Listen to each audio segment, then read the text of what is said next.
Sir, ಸಾಕಷ್ಟು ಸಂದರ್ಭದಲ್ಲಿ ಒಂದು ಮಾತು ಕೇಳಿ ಬರುತ್ತೆ ಚೇಂಬರಲ್ಲಿ, ಕಲಾವಿದರ ಸಂಘ ಸ್ಪಂದಿಸಲಿಲ್ಲ ಅನ್ನೋಂಥ ರೀತಿಯಲ್ಲೂ ಕೂಡ ಕೆಲವು ಬೆಳವಣಿಗೆಗಳಾಗಿದೆ. ಕಲಾವಿದರಲ್ಲಿ ಒಗ್ಗಟ್ಟಿಲ್ಲ ಅನ್ನೋಂಥದ್ದು. ಈ ಸಂದರ್ಭಕ್ಕೆ ಹೇಗೆ ಇದನ್ನು ಪರಿಗಣಿಸ್ತೀರಿ ಅಂತ ಸರ್?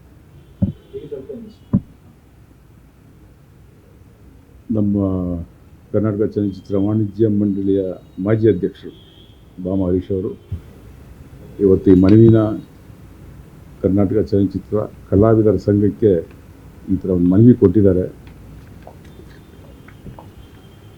ಒಬ್ಬ ಈ ಥರ ಒಂದು ಸಂದರ್ಭದಲ್ಲಿ ಅದನ್ನು ಜವಾಬ್ದಾರಿ ತಗೊಂಡು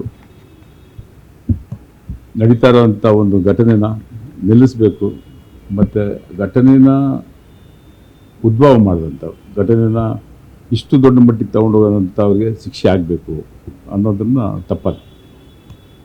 ಸರ್, ಇಂಡಸ್ಟ್ರಿ ಈಗಲೇ ಕಷ್ಟ ಇದೆ. ಇಂಥ ಸಂದರ್ಭದಲ್ಲಿ ಫ್ಯಾನ್ಸ್ ಹೆಸರಲ್ಲಿ ಈ ಥರ ಒಂದು ಘಟನೆಗಳಾಗ್ತವೆ. ಈಗ ಒಂದೊಂದು ಪ್ರಶ್ನೆ ಗೊತ್ತಾಗುತ್ತೆ. ಈ ಸಂದರ್ಭದಲ್ಲಿ ಏನಾಗುತ್ತೆ, ತಪ್ಪು ಮಾಡಿದ್ರು ಶಿಕ್ಷೆ ಅನುಭವಿಸಲೇಬೇಕು. ಈಗ ಎದುರಿಗೆ ಬಂದು ನಿಂತು ಮಾತಾಡೋರಿಗೆ ನಾವು ಏನು ಬೇಕಾದ್ರೂ ಮಾತಾಡ್ಬೋದು. ಎಲ್ಲೋ ಮರೆಯಲ್ಲಿ ನಿಂತ್ಕೊಂಡು ಈ ಥರ ಮಾತಾಡೋರು ಮತ್ತು ಸೋಷಿಯಲ್ ಮೀಡಿಯಾನ ಒಳ್ಳೆ ರೀತಿಗೆ ಉಪಯೋಗಿಸ್ಕೋಬೇಕು ಅಲ್ವಾ? ಈ ಥರ ಕೆಟ್ಟದಾಗೆಲ್ಲ ಉಪಯೋಗಿಸ್ಕೋಬಾರ್ದು. ಪ್ರತಿಯೊಬ್ಬರಿಗೂ ಮನಸ್ಸು ಅಂತಿದೆ, ಮನಸ್ಸಾಕ್ಷಿ ಅಂತಿರ್ತದೆ. ಆ ಮನಸ್ಸಾಕ್ಷಿಗೆ ನಾವು ಗೌರವ ಕೊಡಬೇಕು. ನಿಮ್ಮ ಮನೆಯಲ್ಲಿರೋ ಹೆಣ್ಮಕ್ಳಿಗೆ ಈ ಥರ ಬೈದ್ರೆ ನೀವು ಸುಮ್ಮನೆ ಇರ್ತೀರಾ? ಯಾರೂ ಸುಮ್ಮನೆ ಇರೋದಿಲ್ಲ ಅಲ್ವಾ? ನಿಜವಾದ ಫ್ಯಾನ್ಸು ಇಲ್ಲಾಂದರೆ ಆ ನಾಯಕ ನಟರನ್ನ ಬಳಸ್ಕೊಂಡು ಈ ಥರ ಮಾಡ್ತಾ ಇದ್ದಾರೋ ಅನ್ನೋದು ಪತ್ತೆ ಆಗಬೇಕು.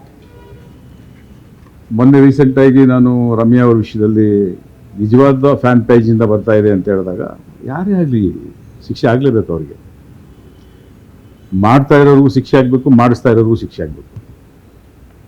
ಇದರಲ್ಲಿ ಎರಡನೇ ಮಾತಿಲ್ಲ. ಈ ಸಂದರ್ಭದಲ್ಲಿ ಮಾಡ್ತಾ ಇರೋರಿಗೆ ನಾನೊಂದು ಮನದಟ್ಟು ಮಾಡೋಕ್ಕೆ ಇಷ್ಟಪಡ್ತೀನಿ. ನಿಮ್ಮ ಮನೆಯಲ್ಲೂ ಹೆಣ್ಮಕ್ಳಿದ್ದಾರೆ, ಅವ್ರಿಗೆ ಫಸ್ಟು ನಿಮ್ಮ ಮನೆಯಲ್ಲಿರೋ ಹೆಣ್ಮಕ್ಳನ್ನ ಕಾಪಾಡ್ಕೊಳ್ಳಿ.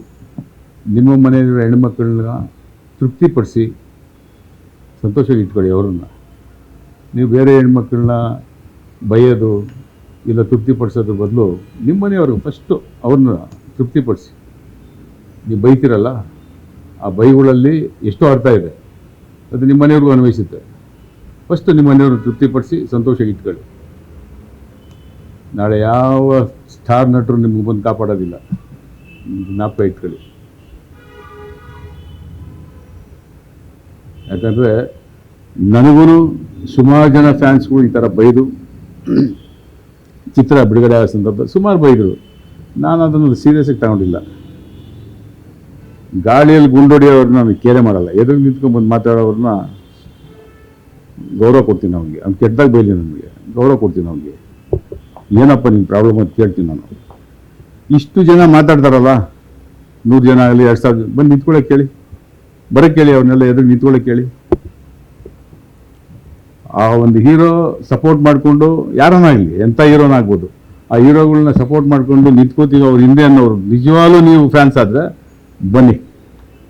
ನಾನೇ ಸರ್ ಪೋಸ್ಟ್ ಮಾಡಿದ್ದು, ನಾನೇ ಹಿಂಗೆ ಬೈದಿದ್ದು, ಈ ಕಾರಣಕ್ಕೋಸ್ಕರ ನಾನು ಈ ಥರ ಮಾತಾಡಿದೆ, ಈ ಥರ ಬೈದಿದ್ದೀನಿ ಅಂತ ಎದುರಿಗೆ ಬಂದು ನಿಂತ್ಕೋಬೇಕು. ಗಂಡಿಸ್ತಾರ ನಾನು ಮೆಚ್ತೀನಿ.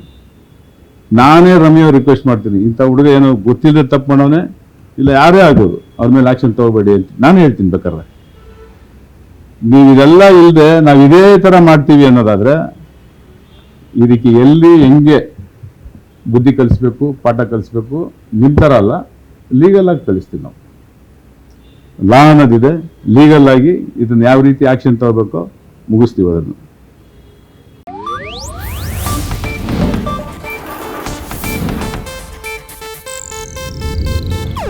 ಇದು ಏಷ್ಯಾನೆಟ್ ನ್ಯೂಸ್ ನೆಟ್ವರ್ಕ್ ಪ್ರಸ್ತುತಿ.